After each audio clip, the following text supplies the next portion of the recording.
வணக்கம் மக்களே. இந்த வீடியோல நம்ம என்ன செய்தி பார்க்க போறோம்னா, ஒருதலை ராகம் படம் நடிகர் திடீரென மரணம், வைரலாகும் புகைப்படங்கள். வாங்க என்ன செய்தி என்ன தகவல்னு இந்த வீடியோல பார்க்கலாம். அதுக்கு முன்னாடி நம்ம சேனலை ஃபர்ஸ்ட் டைம் பார்க்குறீங்கன்னா சப்ஸ்கிரைப் பண்ணாதவங்க எல்லாம் சப்ஸ்கிரைப் பண்ணிக்கோங்க.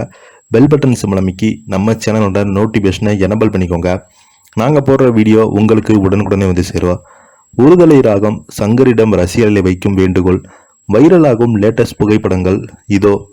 ஒருதலை ராகம் சங்கர் குறித்து பலருமே அறிந்திடாத தகவல் தான் தற்போது இணையதளத்தில் வைரலாகி வருகிறது. ஒரு காலத்தில் தமிழ் சினிமாவில் கொடிகட்டி பறந்தவர் டி ராஜேந்திரன். இவருடைய படைப்பில் வெளிவந்த படங்கள் எல்லாமே மக்கள் மத்தியில் நல்ல வரவேற்பை பெற்று வந்தது. அந்த வகையில 1980ஆம் ஆண்டு டி ராஜேந்திரன் கதை வசனம் எழுதி இயக்கி வெளியாகியிருந்த படம் தான் ஒருதலை ராகம். இந்த படத்தை EM இப்ராஹிம் தயாரித்திருந்தார். அதோடு அப்போதெல்லாம் இளையராஜாவின் இசையில் எந்த படங்களும் வெளியேறாது. ஆனால் இந்த ஒருதலை ராகம் படத்தில் இளையராஜாவின் இசை இல்லாமல் வேறு ஒருவரை வைத்து டி ராஜேந்திரன் இயக்கியிருந்தார். இருந்தும் அந்த படம் மிகப்பெரிய அளவில் ஹிட் கொடுத்தது. அந்த படத்தில் சங்கர், ரூபா, உஷா, ராஜேந்திரன், தியாகு, சந்திரசேகர், ரவீந்தர் போன்ற பல நடிகர்கள் நடிச்சிருந்தாங்க. இந்த படம் முழுக்க முழுக்க காதல் சோகத்தை மையமாக வைத்து இயக்குனர் கொடுத்திருந்தார். இந்த படம் 365 நாட்கள் ஓடி திரையரங்கில் ஓடி சாதனை படைத்திருந்தது. மேலும் இந்த படத்தின் மூலம் தமிழ் சினிமா உலகில் அறிமுகமானார் சங்கர் அவர்கள். இந்த படத்துக்கு பிறகு இவருக்கு ரசிகர்கள் மத்தியில் ஒரு நல்ல வரவேற்பு கிடைத்தது. இவர் சின்ன வயதிலேயே சென்னையிலிருந்து செட்டில் ஆகிவிட்டதால் பள்ளி படிப்பு எல்லாமே சென்னையில் தான் முடித்து வந்தார். இவர் ஒருதலை ராகம் படத்திற்கு பிறகு அதிக மலையாள திரைப்படங்கள்ல தான் நடித்து வந்தார். இதுவரை 200க்கும் மேற்பட்ட படங்கள்ல நடிச்சிருக்கிறாரு. 2015ஆம் ஆண்டு வெளிவந்த மணல் நகரம் என்ற படத்தின் மூலம்தான் இயக்குனராக அவதாரம் எடுத்தார்.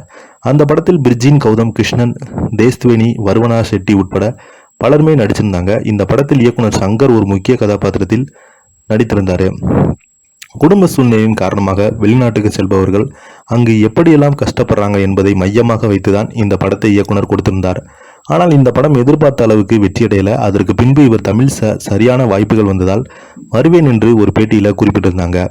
அதோடு இதுவரை தமிழ் படங்கள்ல காணவே முடியல. இந்த நிலைதான் ஒருதலை ராகம் சங்கரின் லேட்டஸ்ட் புகைப்படம் தற்போது இணையதளத்தில் வைரலாகி வருது.